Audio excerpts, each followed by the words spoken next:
All right, we're live on Facebook.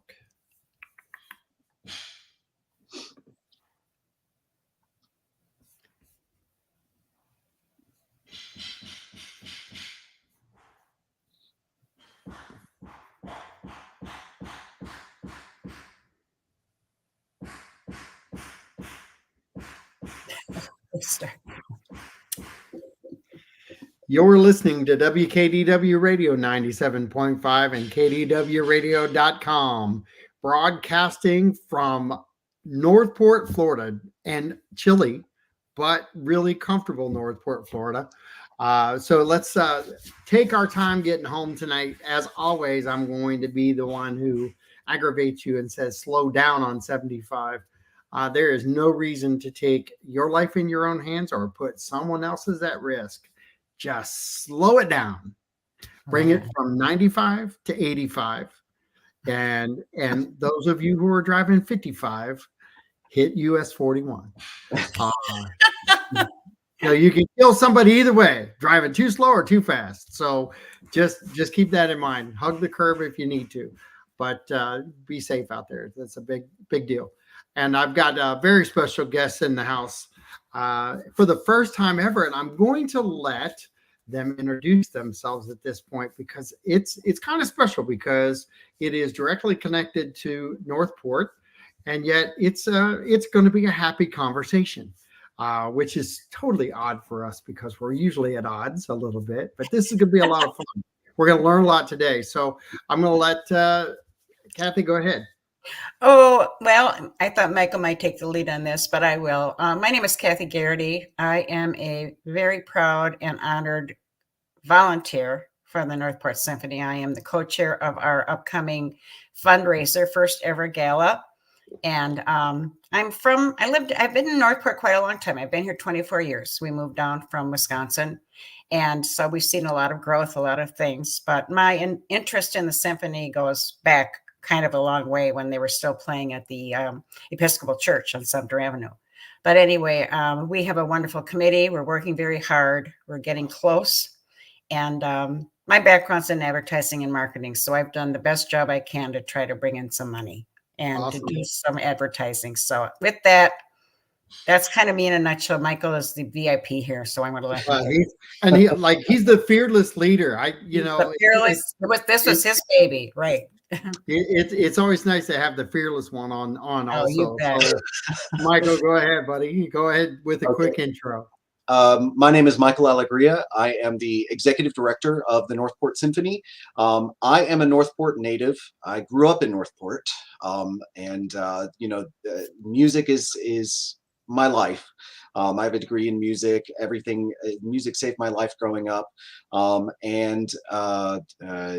had my entire K through 12 education here in North Port. I've seen how it's developed over the past 33 years. I'm so excited to be the symphony's first executive director. This is my 5th year being their executive director. It's all about giving back to our community. And it's about providing resources for our students, especially with how many we have in the area. Prior to taking on being the executive director full-time, I was doing it part-time. My main job was I was the music teacher at Atwater Elementary School, and I did that for 5 years. And seeing our growth of population within our students. My last year teaching, this past school year, I believe we started with 650 students and ended the year around 850 Wow. students. And it wasn't just Atwater; all the schools did that. And there's a lot of people that don't realize how big the young family population is in North Port. There's 5 elementary schools in North Port alone, and each of them saw that same kind of growth. And when I grew up here, there was only Toledo Blade and Glen Allen. Wow. And I remember when the high school was first built, and that's where I went to 6th grade before Heron Creek got built. And then I went 7th, 8th grade in Heron Creek and finished, and I graduated from Northport High School in 2009. But I was part of that first generation that got to experience those new schools.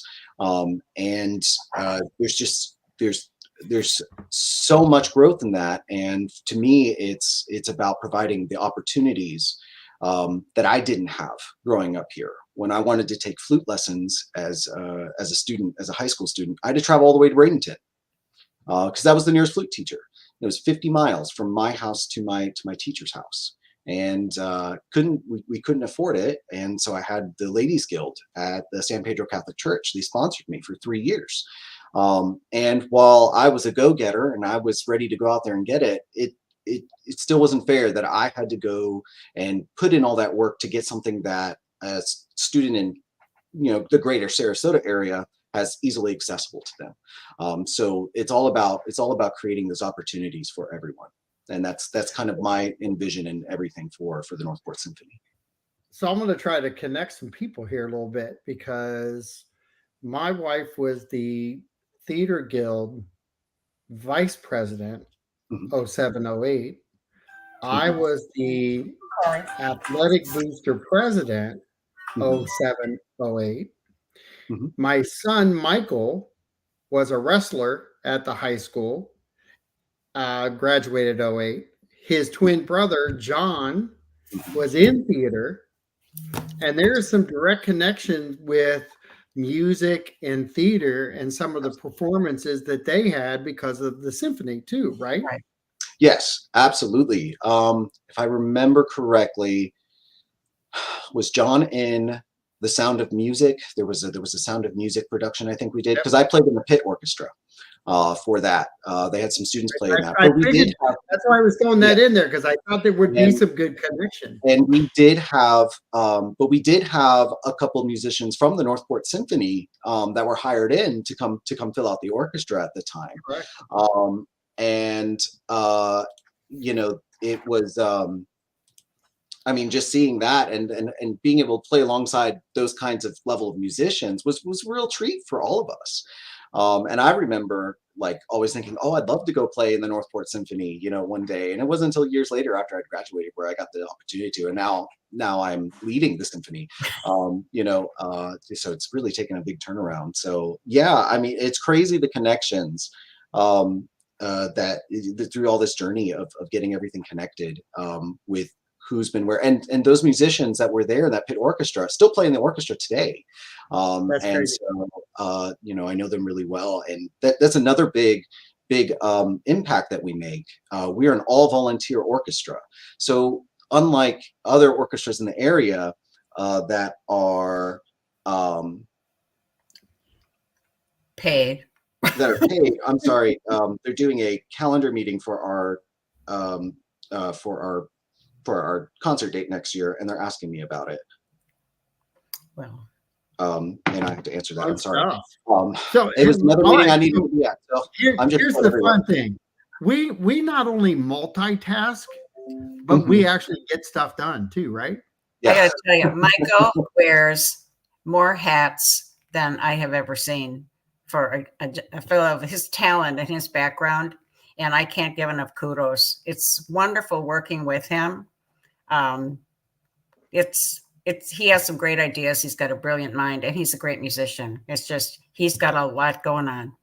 Well, I want to know what is it like? What is it like?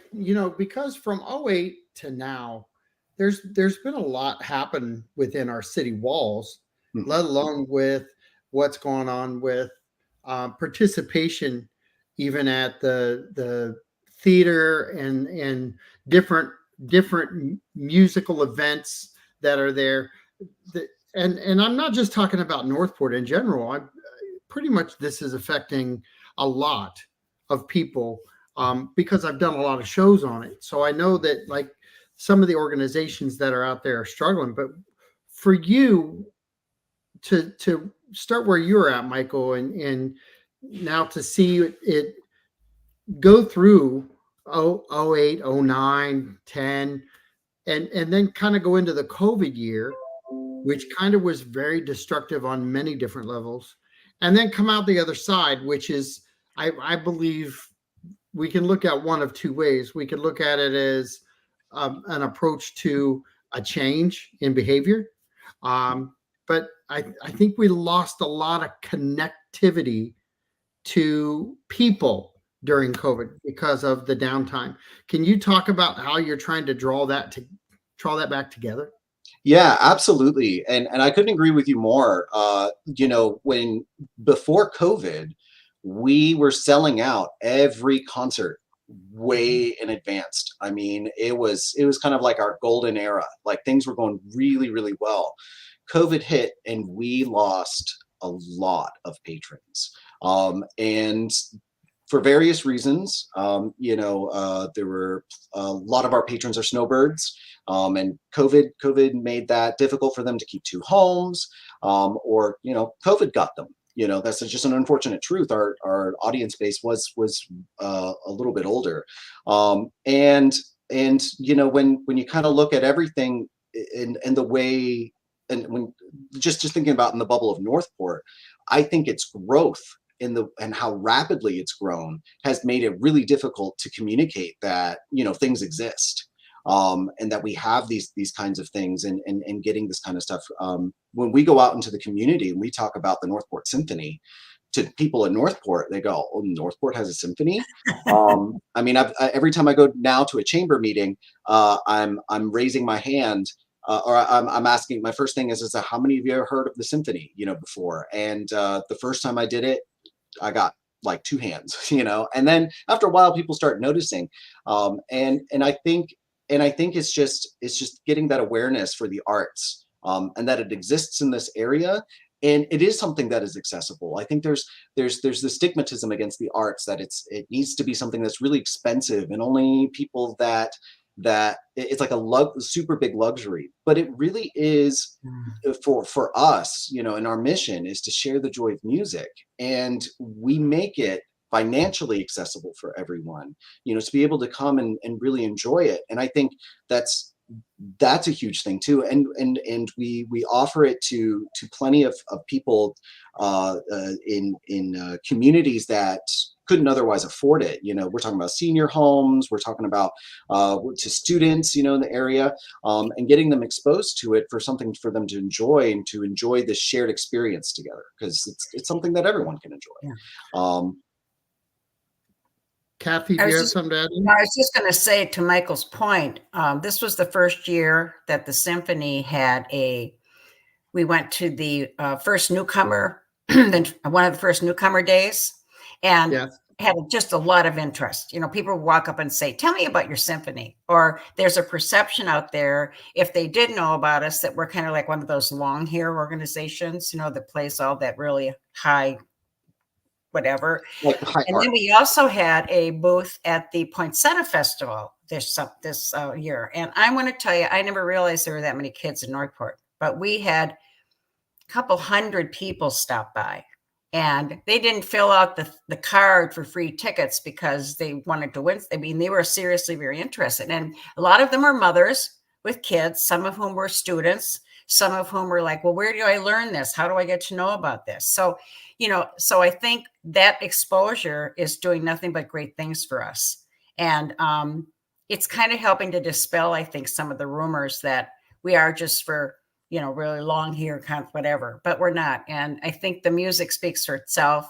And I think the commitment that Michael is making to the youth of America and youth of our community is just tremendous. And that's why we're doing the fundraiser. That's why we're doing it, so we can get on with some of those programs that have been sort of a dream up to now. And I mean, we can go on and put out information about our concerts, and people can come see our concerts. But what people really want, especially in Northport, they want something for their kids to do.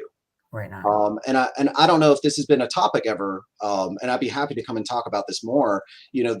There's some really great organizations here in Northport. I mean, I remember I played soccer, youth soccer when growing up here in Northport. Lots of really great sports organizations. But I played soccer until I was like maybe through elementary school, and that was fine. But then when I joined band in middle school, that was it. That's where I really belonged. And so it's about finding these places for kids to find a place where they belong and where they can flourish, and where they can, all my friends were in band when I was in high school. I mean, I remember I remember throwing one birthday, I think it was my 16th birthday. I had another friend, we were about 2 days apart. And my house was really great because we had a pool, and we had a shared birthday party, and everyone in the band came. There was like 100 people at my house for it, but it's just about that community. And kids today, especially after COVID, they need that community more than ever. And it provides it for them. It's another venue. I was on the board of the North Port Arts Center for a time, and it's a very similar situation. There's the stuff they do for children and camps and stuff that they do is just phenomenal. Claire Harvey is just outstanding. But the one thing is, it's like 2 steps forward and 1 step back. And I would run into people like at the beauty salon and just talk to them. By the way, do you know that we have an art? Children like art? Yeah. Well, do you know we have like free things for students? You're kidding. So again, it's a similar path. They have a guild, and we had to start back then. So they're there, and they're looking for people like us to get the word out. So I think it's important. And here's something that, Michael, you talked about this, and I kind of want to hang in there a little bit on this topic, because the direct connection to not just kids and not just seniors, but there was something that you said that kind of drew me in, because I felt the same way about track and cross country when I was a kid, and it literally kept me on the right path, because there was one person at the school that I had never wanted to let down, was my coach.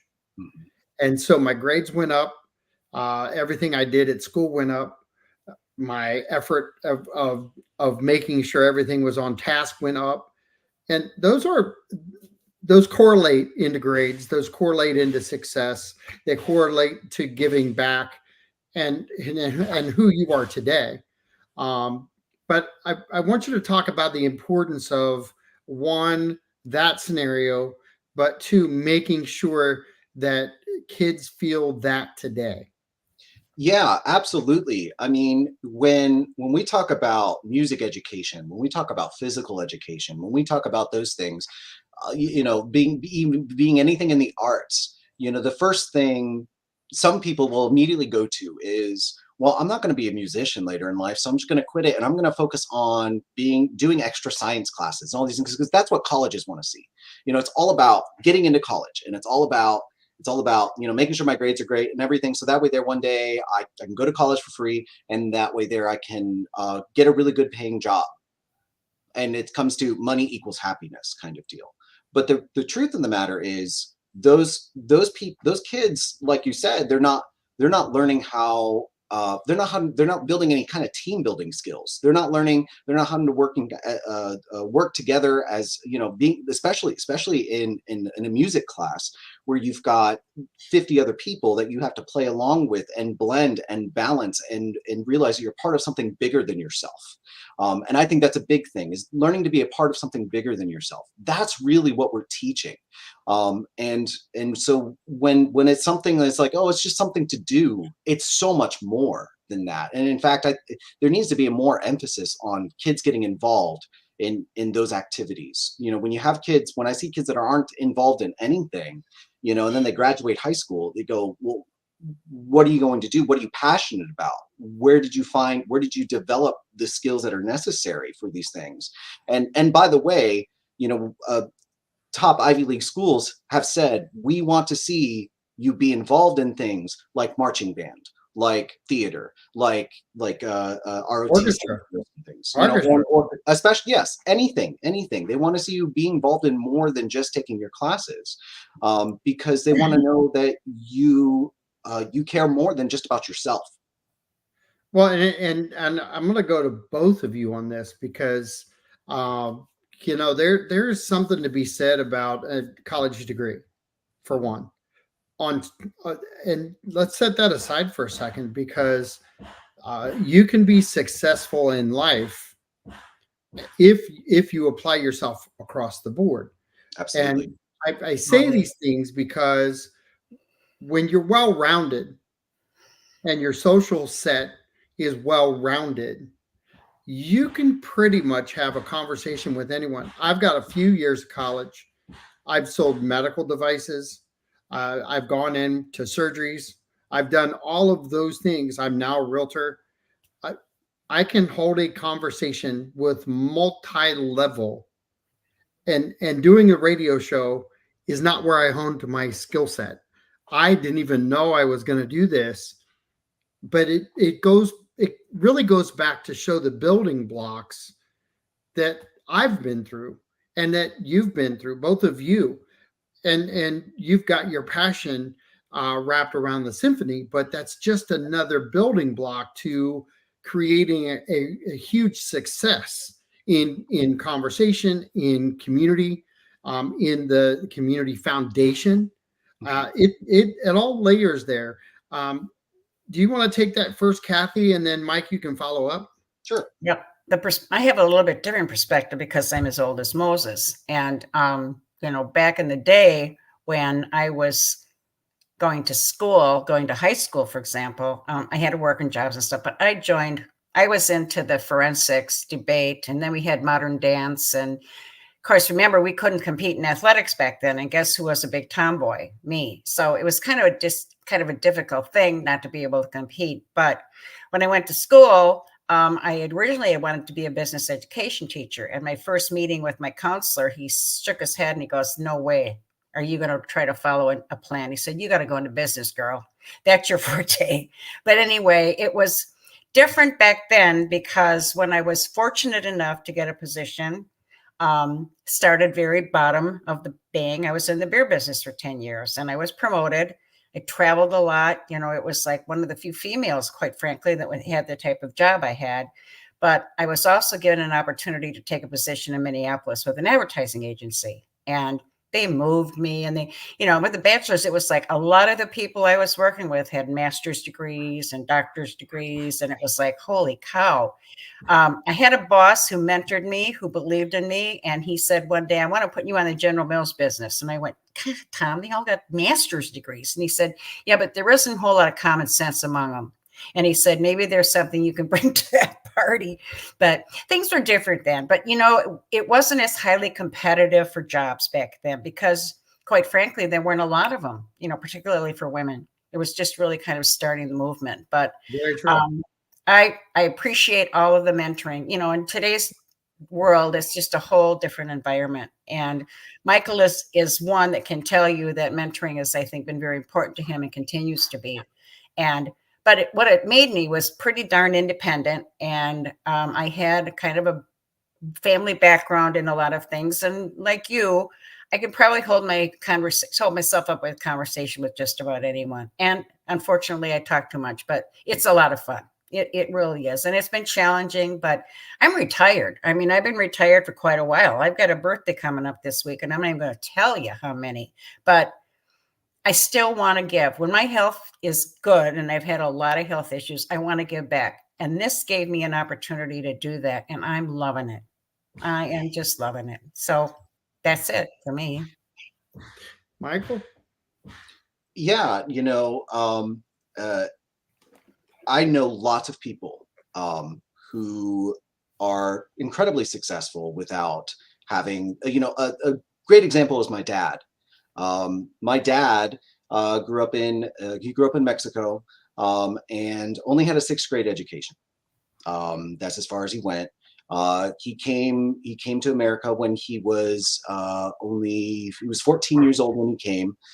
Didn't know any English, but back in the early 70s, he would go and he would maybe it was the late 70s.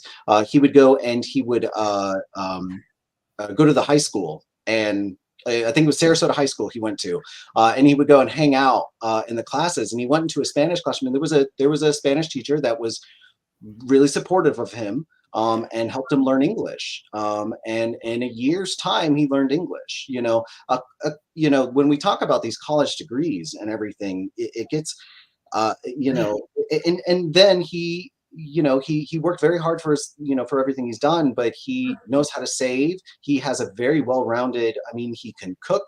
No, he can cook. He can fix things. He was an electrician for a long time. He did pest control for a long time. When you need something done, my dad is the guy to call. And there's plenty of people who meet him for the first time that they wouldn't be able to tell that Spanish is his first language, but I think there's the stigmatism that you don't have a degree, and I can't. It took me a long time to get through college, and I'll tell you, there are some things. There's only a couple things about it that I'm really taking with me now, and there's a lot of it that I was like, this is crazy, wasted time. Yeah, and money. So and I'm really glad that there's a really great interest with a lot of kids these days in attending things like a STC, and getting those kinds trade of schools, joining the trade schools and doing those kinds of things, because they're in high demand and they make good money. They make very good money. I have a cousin that is he's in with Charlotte County in their utilities department doing plumbing for the city for Charlotte County, and he's just worked his way up from being just a plumber, a regular plumber, and all the way up, and he's doing very well for himself.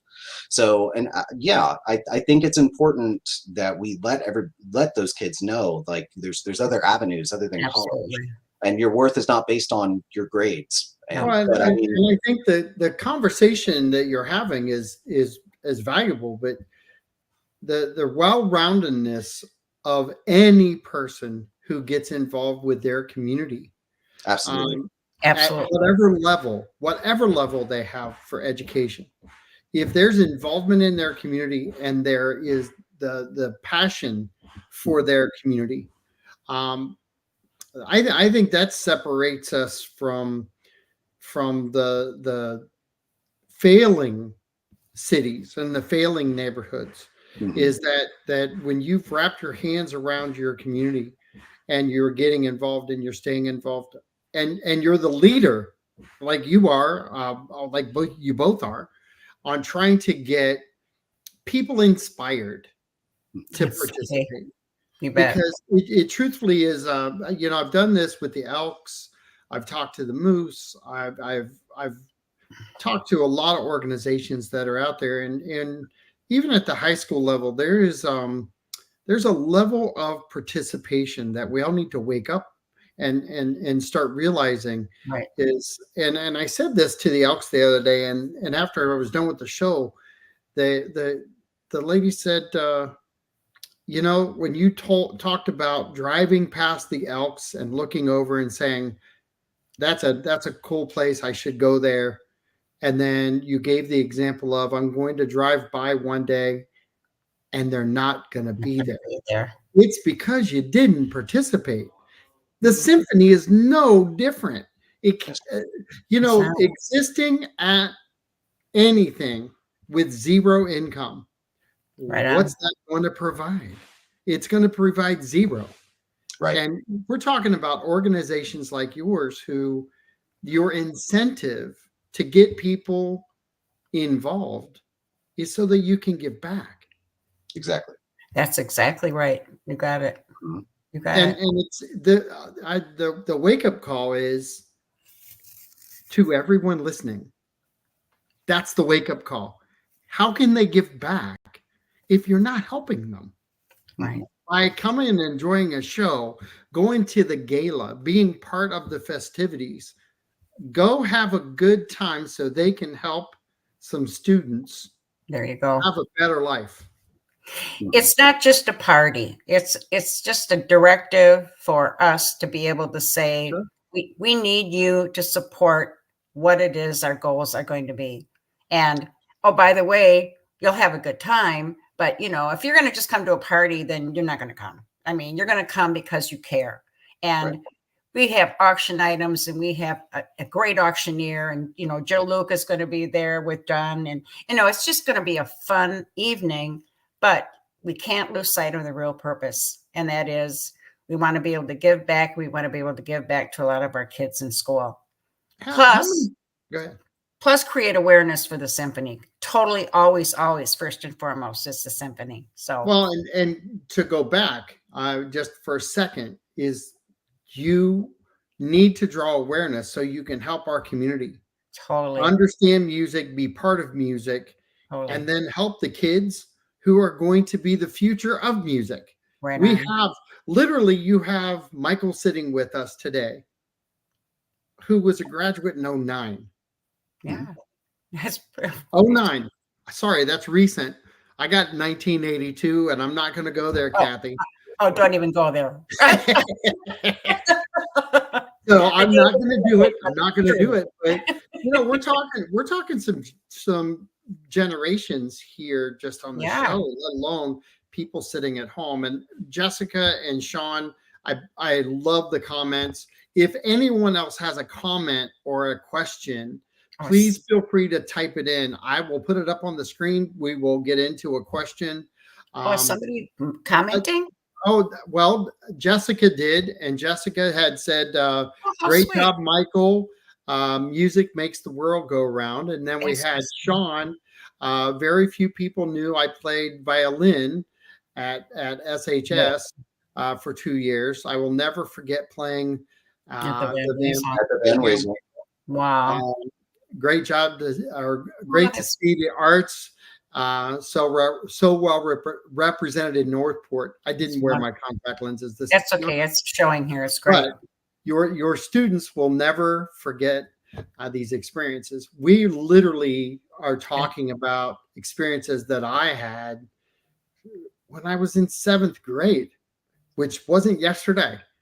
Kathy, you talked about your experiences. Michael, you talked about yours. Yours are more recent. But the funny thing is, everybody's story is impactful to what they're doing today. Right on. Or a conversation that they've had somewhere with someone. That's the well-roundedness of this whole thing, is that you can go very few places and not talk music. You go to the radio station, we're a talk radio show, but we have open mic night. We've got all these things happening there that are really based around music. And when you sit and talk to somebody who's an athlete, the funny thing is, you can talk to LeBron James. Not a big fan of his overall. But what's on his headset? What's he listening to? Music. They What's all he do. getting into? Everybody's got their style. Everybody's got something going on. Music has the capability of bridging gaps for conversations, for people. If you listen to the songwriters that are out there through any genre, it's amazing what that connection brings. Michael, I know that you're shaking your head a lot here, so I know I'm on the right track. Yeah. But I wish people could really gravitate back 10 to 15 years and remember that they were going out, they were doing these things. It was more free flowing. Go back and remember Dr. Kenny, who put the Season of the Stars together and filled the concert venue and did it regularly without fail. Not just once. He was doing it 12 and 13 times a year, getting those concerts put together. We have that. We have the professionalism. We have that here in the symphony now. And the symphony can only stay around if the city supports it, which they do, and the city residents support it, which we will say that they can, but we're not there yet, I don't think. Are we, Michael? I wouldn't say that the city residents, I wouldn't say that they don't support us. They can't support something that they aren't aware of. Right on.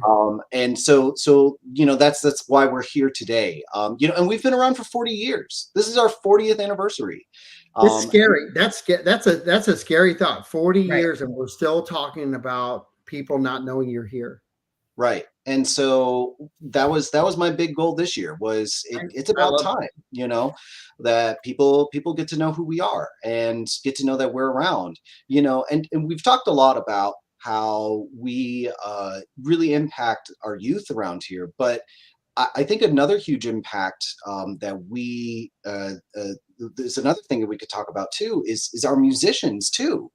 Our musicians are also community members here. Right on. And we've gotten such notoriety in just like the small music world, that we have musicians that drive all the way from Tampa to come play with us voluntarily. You know, um, and uh, and that's just so huge, and they've been doing it for years. They've been doing it for years to come all the way from Tampa to come play with us because of the environment that we create for those musicians to also grow, because it's made up of advanced amateur musicians. We have professional musicians in our orchestra that go do other things and get paid to do other things, but they want to be involved with us because of the camaraderie that we have, and it's fun for them to play here. And then we have those advanced students from the high school that also come and play with us, and not just North Port High School. We have students from Venice High School. We have students from Riverview High School. We've had students from Brandon that come and play with us. That's Charlotte, Oh, we have the venue. Our venue is spectacular. fabulous. absolutely. Mhm. So Sean asked, he said, I might have missed this, but is there an annual concert on the green near City Hall? Not yet. That's all I'm going to say. Not yet. I feel like there's something coming. All right, I'm gonna let Michael read this because it's longer and my contacts are definitely not here. So go ahead, Michael. This is from Trenton, and I know Trenton. He was a former student of my wife's. My wife is a music teacher over at the high school. She was the orchestra teacher at the high school for 13 years. She just took over as the band director. It's Lorianne Alegria. And Trenton says, I played a violin for 14 years ago. I was a special education student, and I was with Mrs. Kara Welfer and Dr. Amber Luke. I'll never forget about my music experience. Music is always good for my soul, and I also have autism. I have so many talents with Mrs. Kara Welfer's help, and Kara was my family member of mine. Lorianne student. We'll never forget these big experiences. Kara is always going to be my extended family. Wow, that's really great. And I remember Trenton's senior year, we took a trip, and we made sure that he had it wasn't Kara Welfer, but it was one of her aides that went with us on the trip, and we made sure that she could come with us. I think we took a Disney trip with the orchestra on his senior year to go play with Disney musicians, and he was really excited to go on that trip. So, but yeah, Miss Donna, yeah. So Miss Donna, he said. that was the aide that went with him. Yes. Good job, Trenton, because that perfect. Seriously, that's right there. I got goosebumps over that one. that right there, that's impactful information.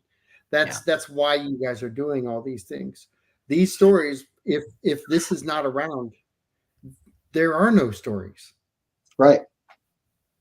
And there's 40 years of stories that have not even been heard through the orchestra yet. And I think that would be a cool thing, is to have some people on from the past to talk absolutely. About. Michael had an idea on the anniversary date of our first concert, which was a couple of weeks ago on a Sunday. He had a great idea, and he approached me with it. And he said, we have a lot of history that's in various forms and shapes and things. But he said it would be really neat if we could put together some sort of a piece, an article or something that I could run on our website and whatever that talks a little bit about the history. Okay. Yep. And having a research background, I was intrigued with, and I didn't see a lot of it, but because there's a lot more, but as I started going through it, I was like, holy cow, the stories are amazing. And I told Michael, I said, after the gala, I said, this is something that I would be willing and wonderful to go through and to sort of develop that more, because I think there's a piece in there that's worthwhile to share. And I had a great time doing it. And the article came out great, by the way. You could probably read it in one of our programs or on the website. It's on our website. Yeah. But it's a truly fascinating story, how everything evolved with the kids and everything. So it was a great story. You know, you've got a big gala coming up. Yes, we do. And that's a big ordeal to take on. And I've got Chris Owens says North Port Symphony is amazing. Yes, Chris is our principal tuba player.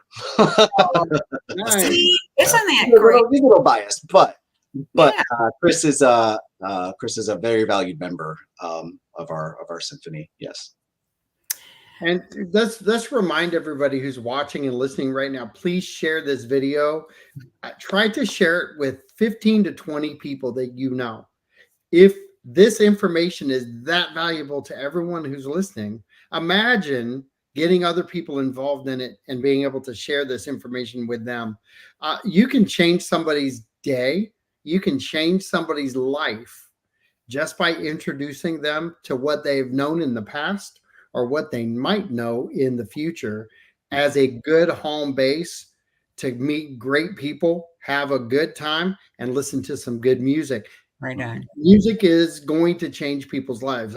Whatever level you're at, I will tell you, it calms the savage beast out there in all of us. And I think we need to embrace what we have and be part of it. But I want you to talk about the gala, because I'm going to remind both of you that we go off the air at 4 o'clock. And we're already at 14 minutes till. Isn't that amazing? So we've kind of blown through this, and it's been a really good conversation. I've enjoyed it. Let's Do you want me to really start on this? Do you want to start it? Go ahead. Michael, do you want me do it? Yeah, go ahead. I just want to tell you that Michael, because it's our 40th anniversary, this was Michael's brainchild. He said, I think it's time for us to assemble, and in honor of our 40th anniversary, we need a fundraiser. We certainly have the goals, and now let's do it. Let's have a fundraiser, because, so anyway, he assembled a group of, I think there's 14 of us on the committee, been working since September. And it's really fun. If you can, as you see on your screen, we're calling it a Ruby Gala in honor of our 40th anniversary. And what we've done is, the first thing we did was put Kathy and Pat out there. And I'm not afraid of anybody, but it was my job to knock on some pretty big doors, because we had some pretty big financial goals. It takes money to put these things on, and it takes money for the reasons that we want to meet our goals. It's just not to pay for the symphony. But right. I made some, with help from Peter, like Peter Bartolotta, who gave me some contact information. Vinny at the Economic Development Department put me in touch. My background and connections. But the challenge was not only we had some pretty steep different levels of sponsorship, but the other problem we had was fourth quarter. A lot of budgets are depleting in fourth quarter. So that was something we had going against us, which doesn't mean it's not going to be better next year, because I'm just going to hit them up sooner. But anyway, so we didn't get all of the sponsorships we wanted, but the ones we got are great. And we're very, very excited to have them as part of our symphony or gala. And the thing is, now tickets, as of yesterday, have gone on sale to the public. We did do a couple of preliminary mailings to our sponsors, to our VIPs, city officials, things of that nature. We wanted to include a whole bunch of folks. Right. I'll be honest with you. They're coming in slow, and that's not unusual. I've worked on these things before, especially in North Port, that we had a date in there that said we want them all back by February 20th. Well, that wasn't intended to mean that you should wait that long. What we wanted to say was the little line below it is tickets are, sales are going to go fast. We don't want our sponsors that have reserved VIP seats to lose them in the event there's a flood. But to make a long story short, it's going to be great. It's going to be at Heron Creek Golf and Country Club. It's on March 2nd, Saturday, from 5:30 till 10 o'clock. We have a fabulous meal planned. We have 43, I believe, silent auction items and 6 live auction items.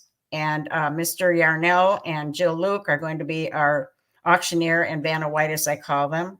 We've got a great orchestra or band that's going to be playing music and dancing after dinner. Fantastic. Michael and one of his musicians is going to be playing during the cocktail hour. So we'll have some of the symphony music going on there.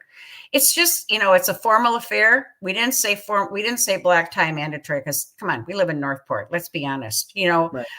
dark suits or whatever. But the ladies like to dress. So we're hoping that that's going to happen. We are down to we still have 90 some tickets, I believe, available. But like I said, we're just really kicking it up into gear. We're excited about it. We are hopeful that we meet a goal in order for us to run at least the beautiful summer camp that we want to do for the elementary kids. And I guess that's about it. We'd love you to come. And we have talk about the structure of the sponsorships. Well, the structure of the sponsorships is I'm going to pass over the diamond sponsor, but I'm going to tell you, we did ask $10,000 for a diamond sponsor. We didn't get any. And that doesn't mean that there aren't companies out there. We just ran a little short of time. Our platinum sponsor is $5,000, and we have 2 of them. The Gallery at North Port, assisted living facility, and Sunshine Roofing. We're very happy to have them on board. Our gold sponsors are Welland Park, Mattamy Homes, Rick Severance and his crew, very helpful, and also offered us an interview for Michael is going to be in their next Welland Park Living magazine. So they're going to give us some exposure there. Even if it's after the gala, we're going to get exposure for the symphony. Okay. Exposure's exposure. Exposure. Our Pat Beffel, who is our chair for the event, she and her husband also donated a gold sponsorship, which just is terrific for them to do that. We have silver sponsors, which is $1,000, and we have Austin's Restaurant, Florida Cancer Specialists, the City of North Port, and Sun News Media. And then we have some in-kind sponsors, Brand Me Solutions, which has supplied our paddles for the auction. They're cute. They're in a violin shape. The North Port Arts Center did a lot of our printing, assisted help for there. And again, the media sponsors are Sun News Media. So we have a good building of good sponsors. Would I have liked to have gotten more? Michael says, Kathy, don't work. I couldn't, I just don't want to stop. I just want to keep going. Somebody's laying out there with some money. But anyway, we're very pleased. We're going to make money, but we want to encourage any of you. We'd love to see you there. It's $125, which sounds like a lot, but you know what? Think about what these prices are going for these days. I was at the North Port Arts Center fundraiser several years ago. It was $85, and people thought that was hysterical. But for what you get and for a good time and everything else, I don't feel, and I've done a little research, I don't feel it's overpriced at all. There was another local symphony that just recently did a gala, and their tickets started at $350. So yeah. we're okay. That would be Venice, by the way. Yeah. So, and we're operating out of I'll tell you, a shoestring budget. I was in charge of advertising and marketing, and the monies, you can call a number of publications, but you can get reach, but you don't get frequency because you don't have enough money. So we sat down and worked out a program with the Sun. We're getting exposure in the Go section, which is a good place because that comes out Wednesday, and a lot of people keep it for a few days. Oh, look at that. I love this comment. Someone just said, to me, dinner with the maestro is the most exciting item on the silent auction. Well, it's a live auction item, and you're more than willing to come and bet on it because it's going to be fascinating. Anyway, that would be our good supporter, Chris Owens. Thank you, Chris. That's great. We do have some wonderful live auction items. We do have dinner with maestro, which we deemed as priceless. We have a hand-made floor lamp that Pat Beffel made. She's quite a craftsman out of a trombone.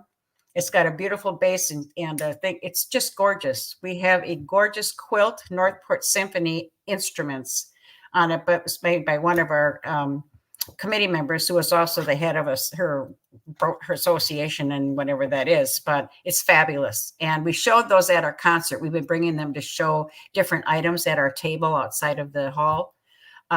We have a trip to Mexico offered by another one of our committee members for a week in one of 2 different Mexican resorts. Beautiful, 2.5 bedroom, all inclusive.